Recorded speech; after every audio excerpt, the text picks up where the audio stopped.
there, good evening, and thank you so much for joining me on this edition of the 6 p.m. primetime newscast on Equinoxe television. Our major stories tonight. A group of Cameroonian youths has denounced their peers who offered President Paul Biya 40 million francs CFA as caution fee for his potential candidacy in the upcoming presidential election. They argue that this action is absurd given the regime's failure to provide jobs and address pressing issues affecting the youths. The critics question the logic of supporting a leadership that has outlived its outlived its retirement age, emphasizing the need for new vision and policies that prioritize the needs and aspiration of the younger generation. And away from that, another man killed in Bafusam in the west region of Cameroon over allegations of causing the disappearance of a man's sexual organ. The victim, who works at the Douala seaport, was brutally lynched by the angry mob. Those are top stories tonight. Stay with us for the news in full.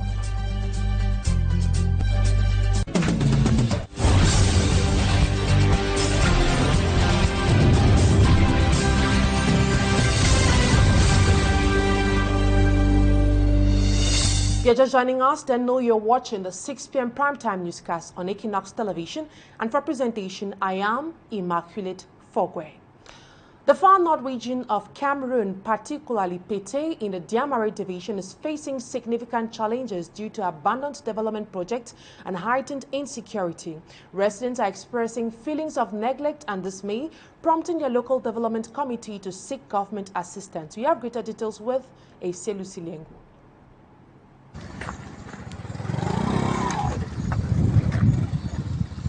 The locality of Pété has been a zone of insecurity characterized by armed robberies and attacks orchestrated by men of the underworld on a daily basis. Recently, we have noticed individuals invading our neighborhood on bikes, disturbing the peace of the population. Frustrated by the heightened insecurity, the inhabitants of Pété feel abandoned and neglected by authorities. In addition to insecurity, the poor state of roads has had devastating effects on the community. Traveling the 60-kilometer stretch linking Pété to Marwa has become a nightmare, with road users now obliged to cover the distance in 4 to 5 hours. Ce qui fait que nous sommes dans le noir total, dans le ténèbre pendant. Another issue raised is the frequent blackouts caused by heavy winds. While waiting for government assistance, the locality's development committee has been strategizing to address pressing issues. They have taken it upon themselves to construct makeshift wooden bridges, though these efforts are insufficient. Recently, in a meeting with the senior divisional officer for the Diamare division, they expressed their challenges which are washing away their efforts.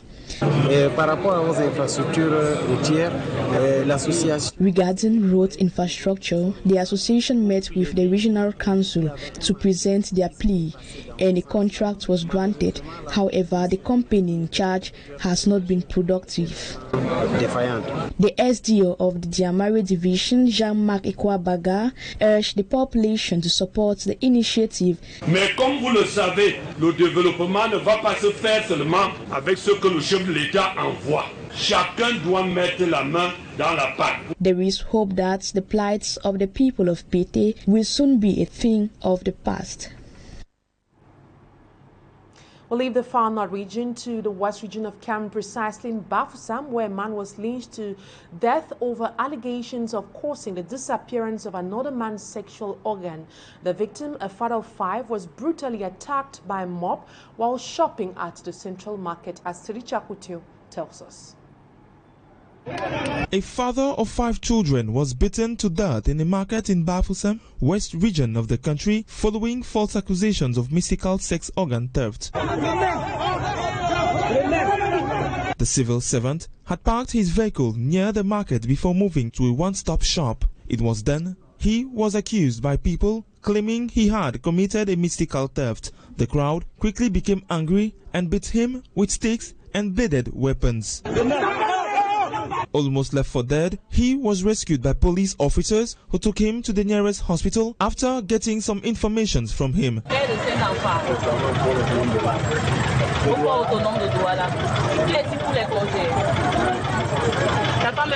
But unfortunately, he succumbed to his injuries. Grâce à la vidéosurveillance, like him, at least 5 individuals almost died under the influence of false accusations in the town of Bafusam in the space of a week. The accusations at the origin of this act are completely unfounded according to local authorities. In a press release, the senior divisional officer of Mefi Division denounced this rumor about the alleged disappearance of male sex organ. According to him, this is completely unfounded given the results of medical analysis conducted by professionals on the alleged victims. Still on our human interest page, the persistence of non-biodegradable plastic bags in Cameroon's local markets, despite government efforts to ban them, poses significant environmental and health risk. Approximately 2 tons of illicit plastic products were recently seized and destroyed by military intelligence and environmental protection officials in Tiko. Rex Afon reports from the southwest region of Cameroon. Despite a nationwide ban, non-biodegradable plastics continue to flood local markets, raising concerns about the effectiveness of current enforcement. A joint team of law enforcement officers have intercepted about 2 tons of plastics in Tiko. They have been destroyed, but the fact that such a large quantity could enter and circulate in the region leaves many uneasy. We have about 2 tons of plastic that has been seized by a joint team made up of the staff of the Ministry of Environment, the military security, and the other stakeholders. Now we are just trying, as you can see, we are just trying to destroy them in such a way that we can avoid them to reach the market, in such a way that those vendors cannot put them at the disposal of the populations. At the end of the day, we are going to recycle them. Authorities say the destroyed plastics have been sold in line with the law to a recycling company that will convert them into acceptable materials. But environmental advocates argue that Cameroon's recycling capacity is still limited and that ongoing seizures highlight deeper problems in border controls and market surveillance. As you can see, we are going to handle it to an accredited company in Limbe that is in charge of recycling. Those plastics are very dangerous, not only for the environment, but especially for the health. That's why I'm inviting, I want to let people understand that they should stop using those plastics that can be very dangerous for their health, especially as far as they can cause cancers. As authorities urge the public to remain vigilant, many are calling for stricter penalties and more transparent investigations into the network behind this illegal trade. Now we talk politics. In a dramatic turn of events, the Sivan Swap Collective has filed an appeal with the Constitutional Council on behalf of presidential candidate Professor Maurice Kamto, citing concerns over the electoral body's legitimacy and potential impact on the upcoming presidential election. The appeal lodged today highlights the ambiguity surrounding the convocation of the electoral body as outlined in the presidential decree. Femi Armstrong-Sender has the details. The appeal, lodged by Collective Sivan Swap on behalf of presidential aspirants Professor Maurice Kamto, challenges the legitimacy of the electoral body convened by Presidential Decree number 2025/305 of July the 11th, 2025. The crux of the matter lies in the ambiguity surrounding the composition of the electoral body.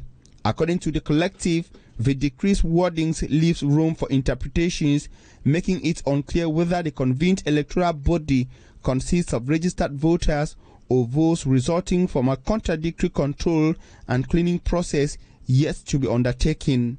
This uncertainty, they argue, compromises the sincerity of the vote and the rights of both voters and candidates. The Director General of Elections, Cameroon Elecam, had previously announced plans for this cleaning process in a radio press release on July 10th, 2025, but it has yet been implemented. The collective says the Constitutional Council's decision on the matter is eagerly awaited to ensure the electoral process adheres to transparency standards. In a related development, Barrister Hippolyte Meli says a second appeal has been filed before the Civil Court of Munich, Germany, on behalf of Professor Foge Tendom Alain. The appeal, he says, was filed against Veridos and Devren Giseker, Elecam's technical partners, to disengage from any responsibility in any electoral fraud during the presidential election of October 12, 2025.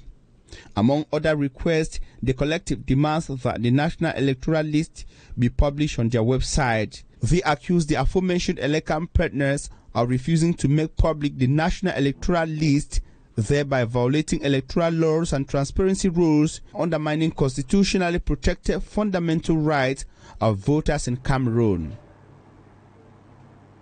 Now to one of our major lead stories. The recent contribution of 40 million francs CFA by a group of pro-Paul Biya youth to support President Paul Biya's candidacy has sparked mixed reactions among young people in Cameroon.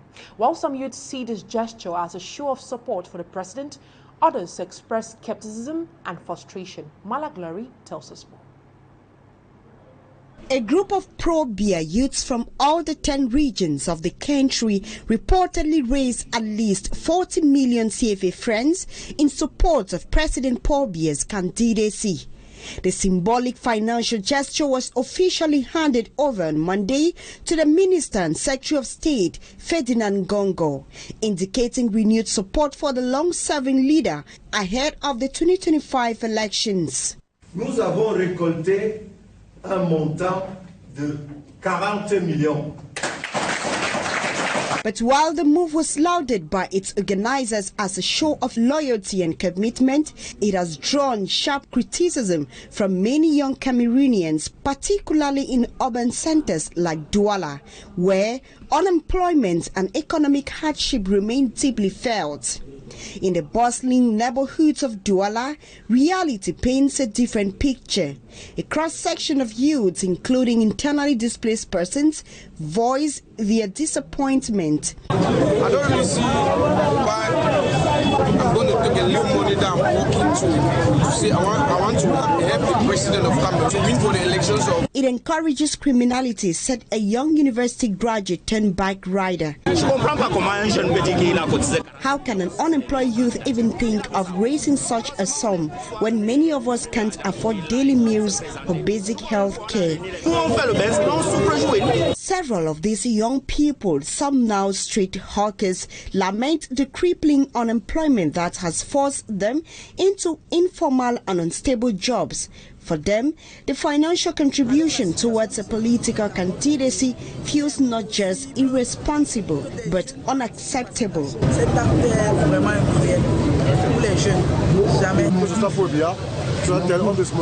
We are not against any political figure, said another youth. We simply want to see power change hands in Cameroon. It's about the future, about jobs, dignity, and the hope that one day we too can live a decent lives.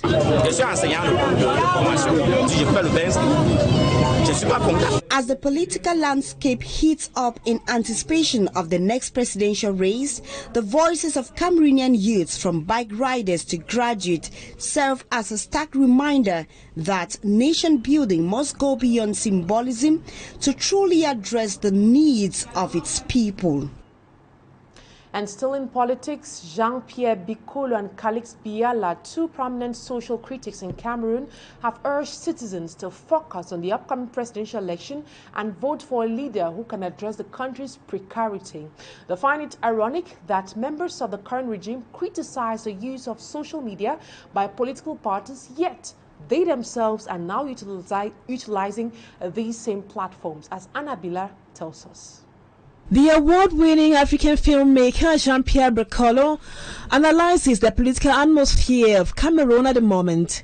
Commenting on President Paul Biya's candidacy, the film director castigated members of government who had been describing certain political parties as Facebook parties. But now, the Biya regime ridiculously makes use of social media which is now their refuge. Jean-Pierre Brocolo described President Paul Biya as a visual man who is hardly seen, heard and rarely felt by his compatriots. At moments when Cameroonians are looking for jobs, no food to feed their families, the government is looking for Wi-Fi to connect. At the moment when Cameroonians are expecting to see their president, Paul Biya is nowhere to be found. He is in the cloud, and the Unity Palace has been transformed into a data center with a virtual head of state. Calix Beyela as well throws her weight and wonders aloud on the aptitude of a 92-year-old at the head of the country in which everything is supposed to be redone. In a country where people are in dire need of basic necessities such as clean water,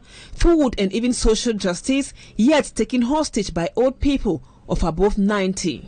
Calix Beyela is convinced that its recent candidacy of President Paul Biya is only motivated by a group of people poised to stay in power and not in the interest of suffering Cameroonians. However, she sees a glimpse of hope in the eyes of the present youthful population of Cameroon, whom she thinks are determined to grasp their destinies from the hands of some old people who have been in power for over 40 years now and have very little or nothing to show for. The social critic calls on Cameroonians of voting age not to stay behind but decide on the future of their country by coming out massively to vote on Sunday, October 12th.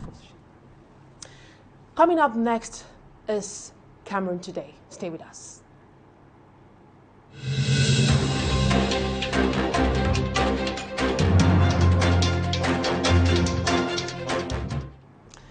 On today's edition of Cameroon Today, we take you to a locality known as Yabassi. It is located in the Cam division of the Cameroon's littoral region.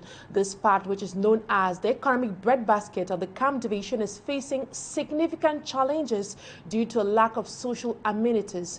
The recent collapse of a key road section connecting Yabassi to Bonepupa has exacerbated the issue despite a visit from the Public Works Minister. Smaji Kangebe reports on the struggles of the population of Yabassi in this report. It was from Peka 14 neighborhood in Douala that our adventure began. The first stretch of roads is that linking Peka 14 to Bonepupa, with many reports already made by Equinoxe TV, but till date, nothing has changed. The second stretch of road is Bonepupa Yabassi. After some few kilometers, we were forced to stop because of the poor state of the road.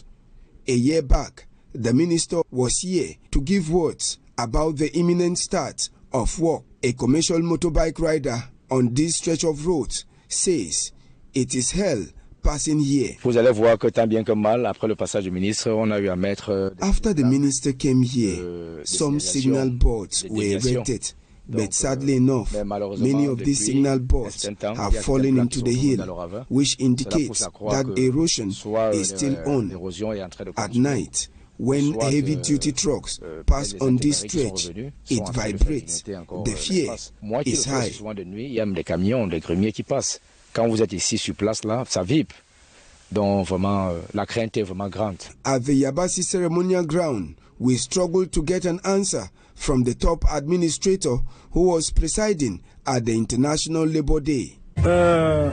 There exist many difficulties, but I'm not well placed to talk about them on their behalf. Without a concrete response from the divisional officer, we moved towards some petty business operators within Yabassi to get their plight. We don't have lights here, but when they don't buy our pineapples, we end up eating them. We are in Yabassi, a very beautiful place, but for the absence of electricity, sometimes it comes and goes again. It's just like we are in years back in history when there is no power supply, business drops. It's been long we have been suffering. Though described as a breadbasket of the Nkam division, it is without electricity, particularly in the Mbanya neighborhood. Heading towards the Mbanya neighborhood, the journey wasn't an easy one. An old woman is frustrated. Look at my legs. I fall from the bike almost every day. There, students also fall on the hill. I don't know what the council is thinking about it. Is the road not bad? The hill there at Bathie, isn't it bad? Sir, the road is bad. Information gathered from some councillors say huge amounts of money from the public investment budget has been spent on the road, but till date, no changes. Yabasi is waiting for the day they will come out of their problems. And the people of Yabasi are hoping that their situation will change as fast as possible. That's it for today's edition of Cameroon's Today. Talking Point comes on next.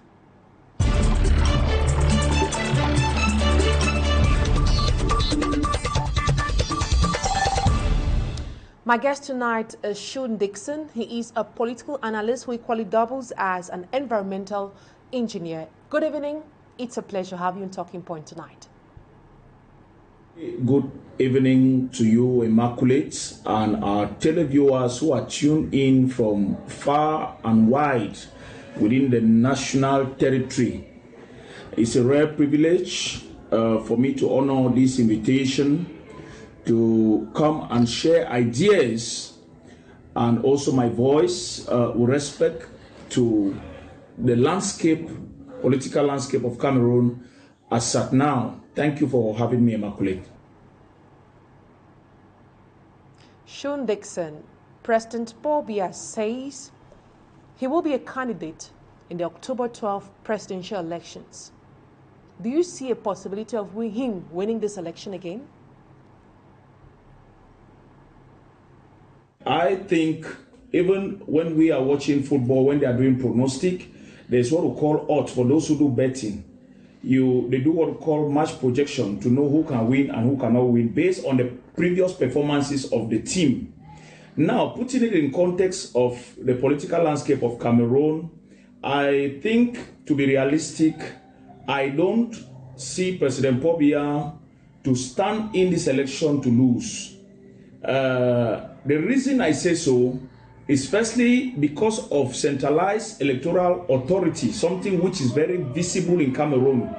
The ELECAM, the electoral body, members of ELECAM are appointed by the president. The Constitutional Council members who are there to resolve dispute and declare election, they are all appointed by the same head of state. And also looking at the strength of the party itself, the ruling party in question, CPDM, it's a well-organized party. You can tell from their rallies. So putting all these factors together, you can tell that the president stands a chance to win this 2025 election. But again, the opposition can as well stand a chance if they do these things I'm going to say. First, they must unite behind a single candidate because Cameroonians are in dire need now of a coalition. And coalition is what will reorientate voters on how they are going to vote. But having too many opposition parties already puts CPDM on an advantage. And also, if opposition parties can accept to come together, then we can have a possibility of high voters mobilization and also leverage media presence. So, Immaculate, I think that President Paul Biya stands a chance if the opposition parties don't sit up to do the right thing, the needful, what Cameroonians are all asking for, coalition. Now, you just outlined the need for a strong coalition that can stand as one in order to defeat the seat-tight government. Now, Jean-Michel Nicher's FCC party and Professor Maurice Kamto's CRM party has garnered attention, but the government has raised questions about Kamto's eligibility to running for elections due to lack of elected officials in parliament and municipal councillors. What are your thoughts on this development and its potential impact on Cameroon's political landscape at the moment? For the alliance between the FCC and the MRC chairman, I think this is the most consequential developments ahead of the 2025 presidential election. let me remind you that Article 121 of the Cameroon's Electoral Code, okay, if I may quote that, requires that a party must have elected officials in parliament, regional or municipal councils to nominate a presidential candidate. MRC boycotted 2022 elections, leaving it without a formal representation, and by so doing, Elecam has a right to disqualify them for not that they lack the capacity to send a presidential candidate, to nominate a presidential candidate. So if I see Jean-Michel Nichel coming in now, first is to, I believe that is to give the MRC party candidate the legal backing to stand for the election.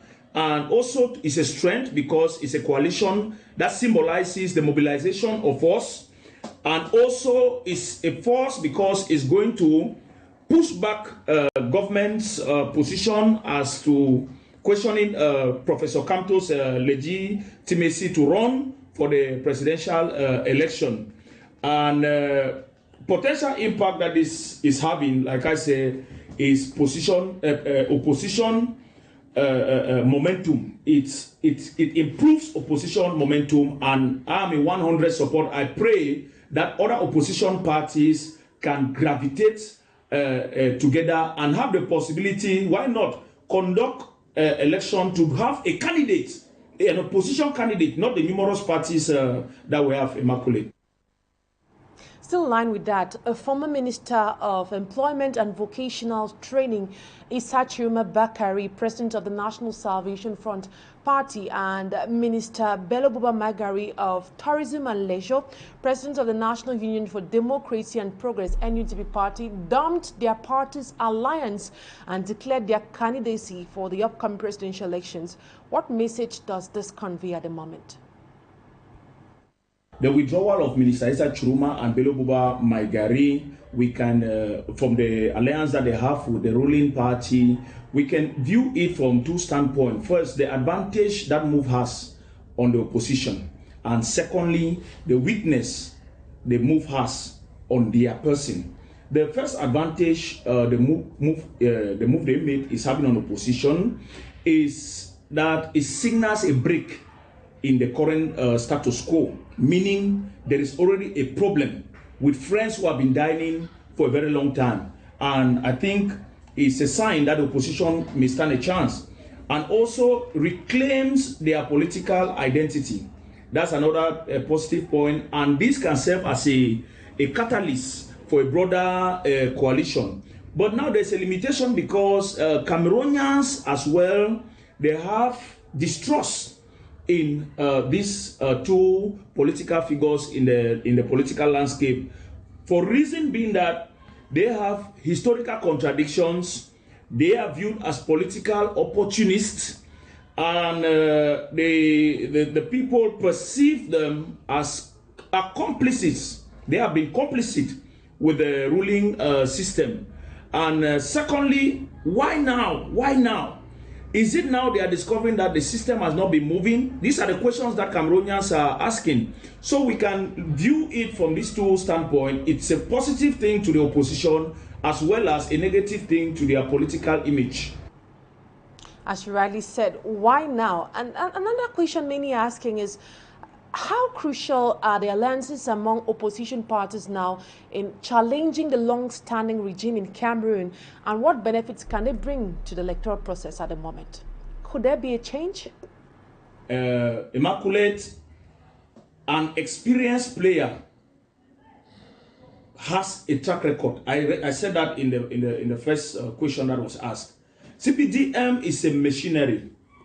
And you don't just wake up. What resources the opposition have as individual parties? They may have the best of ideas, but ideas are not just enough. You need resources, you need strategies, you need manpower.